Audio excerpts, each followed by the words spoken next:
कभी ऐसा हुआ है कि एक ज़रूरी मीटिंग में या दोस्तों के बीच भी अपनी बात कहने में एक झिझक महसूस हुई हो? वो जो एक चिंता होती है ना कि अपनी बात आत्मविश्वास से नहीं रख पाएंगे। हम सब ने कभी ना कभी इसे महसूस किया है। तो आज हम इसी सफ़र की बात करेंगे, डर से निकलकर अपनी आवाज़ को फ्लुएंटली इस्तेमाल करने तक। चलिए, इसे आसान बनाने के कुछ तरीके जानते हैं। हाँ, ये एहसास बहुत जाना-पहचाना सा लगता है ना? दिल की धड़कनें तेज़ हो जाती हैं, हाथ काँपने लगते हैं और दिमाग में बस एक ही सवाल गूंजता रहता है। अरे यार, अब इसके आगे बोलना क्या था? सबके सामने बोलने का ये डर, सच कहूँ तो हम सबको कभी न कभी होता ही है। तो फिर इस डर पर काबू पाने का राज क्या है? आपको शायद ये सुनकर हैरानी हो, लेकिन इसका जवाब डर को खत्म करने में बिल्कुल नहीं है। देखिए, साहस का मतलब ये नहीं कि डर है ही नहीं। साहस का मतलब है डर के बावजूद एक कदम आगे बढ़ाना। जब हम उस डर के साथ एक छोटा सा एक्शन जोड़ देते हैं, बस वहीं से साहस पैदा होता है। यही वो फॉर्मूला है जिसे हम आज समझने वाले हैं। तो सबसे पहले ये समझते हैं कि ये डर इतना आम क्यों है। और ये सिर्फ किसी बड़े मंच पर बोलने की बात नहीं है, ये तो एक छोटी सी मीटिंग में अपनी राय रखने या किसी ग्रुप में कुछ कहने में भी महसूस हो सकता है। आखिर ऐसा होता क्यों है हम सबके साथ? इस एहसास को सच में समझने के लिए ना, हमें इसकी जड़ तक जाना होगा।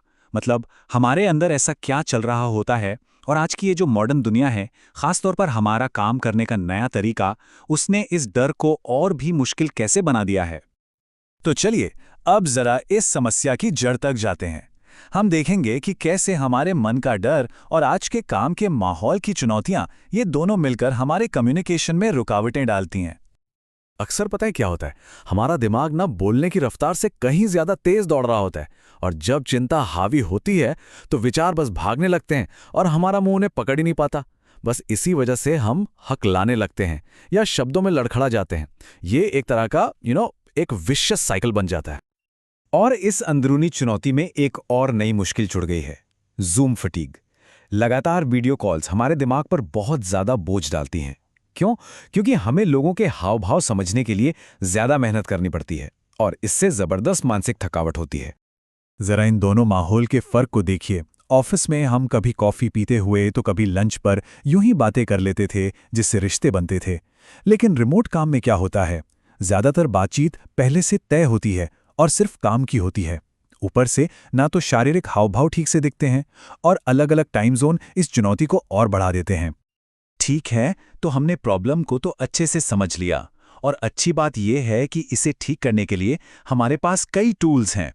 तो चलिए, समाधान की शुरुआत करते हैं अपनी आंतरिक स्थिति, यानी अपने मन और शरीर को कंट्रोल करने से। ये शायद सबसे सबसे पावरफुल दिमागी बदलाव है जो कोई भी कर सकता है। घबराहट के वक्त हमारा सारा ध्यान किस पर होता है? खुद पर। लोग मेरे बारे में क्या सोच रहे होंगे? लेकिन जिस पल हम अपना ध्यान सुनने वालों पर ले जाते हैं, मैं इनकी मदद कैसे कर सकता हूं, उसी पल घबराहट की पकड़ ढीली पड़ जाती है। ये अपने ध्यान को मैं से हटाकर सेवा पर ले जाने जैसा है। अच्छा, अपने शरीर को शांत करने का एक बहुत ही प्रैक्टिकल तरीका है बॉक्स ब्रीदिंग। ये सुनने में सिंपल है, लेकिन बहुत असरदार तकनीक है। बस 4 सेकंड सांस अंदर लेनी है, 4 सेकंड रोकनी है, 4 सेकंड बाहर छोड़नी है और फिर 4 सेकंड रुकना है। जब आप अपनी सांसों को इस तरह कंट्रोल करते हैं तो आपका शरीर शांत हो जाता है, और जब शरीर शांत होता है तो आवाज भी स्थिर रहती है। कभी-कभी जो शरीर कांपता है ना, वो असल में हमारी लड़ो या भागो वाली प्रतिक्रिया की वजह से होता है। इससे शरीर में एड्रेनालिन भर जाता है। अगर इस एक्स्ट्रा एनर्जी को बाहर ना निकाला जाए तो ये कांपने के रूप में नजर आती है। इसे रिलीज करने के लिए कुछ भी तेज कर सकते हैं, जैसे तेज चलना या कुछ पुशअप्स, बहुत मदद मिलती है। तो एक बार जब हम अंदर से थोड़ा शांत महसूस करने लगते हैं, तो अगला कदम है अपनी बाहरी अभिव्यक्ति, यानी हमारे बोलने के तरीके को सुधारना। चलिए, कुछ ऐसी आदतों पर नजर डालते हैं जिनसे आत्मविश्वास झलकता है। जब हम घबराते हैं तो हमारा शरीर उस स्थिति से भागना चाहता है, और इसीलिए हम बहुत जल्दी जल्दी बोलने लगते हैं, लेकिन इसका असर उल्टा होता है। इसका समाधान थोड़ा अजीब लग सकता है, लेकिन वो है जानबूझकर धीमे बोलना। एक पल रुकिए, एक गहरी सांस लीजिए और फिर अपनी बात कहिए। ये आपके नर्वस सिस्टम को तुरंत शांत होने का सिग्नल देता है। बोलने का स्टाइल भी बहुत मायने रखता है। एक होती है स्टैकाटो स्पीच, जिसमें शब्द अलग अलग और कटे-कटे से लगते हैं। ये तनाव को दिखाता है। हमारा लक्ष्य है लेगाटो स्पीच, जहां शब्द एक दूसरे से आराम से जुड़ते हैं, जिससे आवाज में एक बहाव और आत्मविश्वास आता है।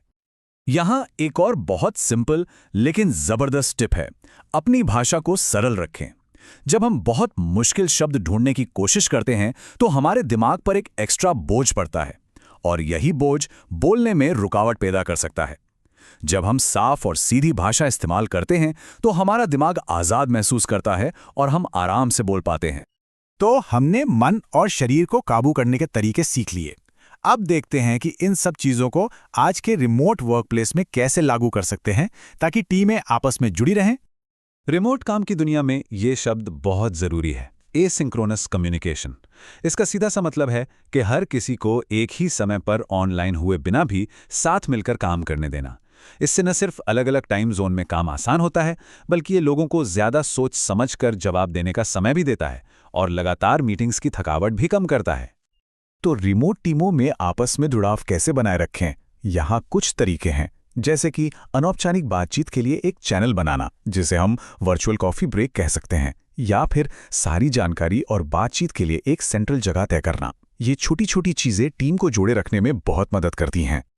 और अंत में ये सबसे जरूरी बात है, अच्छा कम्युनिकेशन खास तौर पर दूर से काम करते हुए अपने आप नहीं हो जाता। इसके लिए सचेत होकर कोशिश करनी पड़ती है। मतलब हमें जानबूझकर ऐसे सिस्टम और आदतें बनानी पड़ती हैं जो साफ सुथरे और जुड़े हुए कम्युनिकेशन को बढ़ावा दें। ये मानकर नहीं चल सकते कि सब कुछ अपने आप हो जाएगा। और मैं अपनी बात इस जबरदस्त विचार के साथ खत्म करना चाहूंगा। आत्मविश्वास से बोलना सिर्फ एक स्किल नहीं है, ये असल में आप जैसे हैं वैसा बने रहने का एक तरीका है। एक ऐसी दुनिया में जो हमें हर पल कुछ और बनने के लिए कहती है, डर के बावजूद अपनी सच्ची आवाज में अपनी बात कहना ही शायद सबसे बड़ी कामयाबी है। तो सवाल ये है कि आप अपनी उस सच्ची आवाज का इस्तेमाल कैसे करेंगे?